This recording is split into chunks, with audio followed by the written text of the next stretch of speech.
Assalomu alaykum YouTube'imiz kuzatuvchilari. Sizlar uchun mana shunday Hacho hamda Baykel brendimizga tegishli 7650 sunavsizlarimizni olib kelib qo'yamiz. Juda ham zo'r, narxi arzon.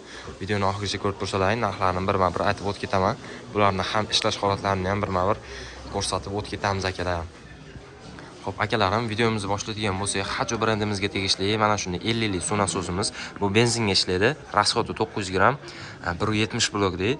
Akalar, balandlikka kelib turadigan bo'lsak, 26 metrgacha bemalol balandlikka olib kelsalar ham bo'ladi. Где-то 500-600 metrgacha olib kelsalar ham bo'ladi akalar. So'rab olish qismi esa 6 metr, 7 metrgacha bemalol so'ralaveradi akalar.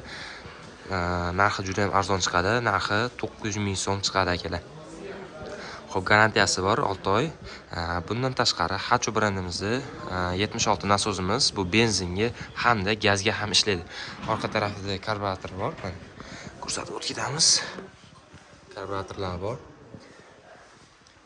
Benzin rasxod mabodo ko'payib ketib qoladigan taqdirda akalar shunday propanga moslashsalar ham bo'ladi. Propanga o'tkazdirib ishlasalar ham bo'ladi. Narxi juda ham arzon chiqadi akalar.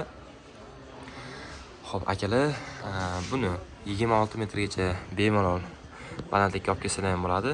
500-600 metrgacha olib kelsalar ham bo'ladi. So'rab olish tarafi esa 8 metrgacha so'rab oladi akalar. Hacho brendimiz bu 7 tali ot kuchi hamda yog'ni datchiklari bor, mana ko'ryapsizlar. Yog' datchiklari bor. Bu nima qilib beradi?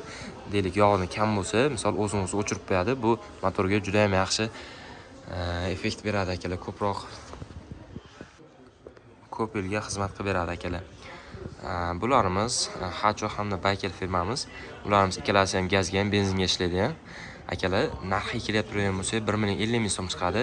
Hamda buni oddiy variantlari bor. Benzinli ishlaydigan narxiga 950 ming so'm chiqadi. Hammasining garantiyasi bor, 6 oygacha bemalol murojaat qilaverasizlar. 12 viloyatga dastlabki xizmatimiz bor. Manzilimiz Qo'qon bozor. Videomiz yoqqan bo'lsa, like tugmasini bosib qo'yishingiz chiqmasin. Narxi ma'qul keldimi? Fikringizni kommentariyada qoldirishlaringizni so'rardim.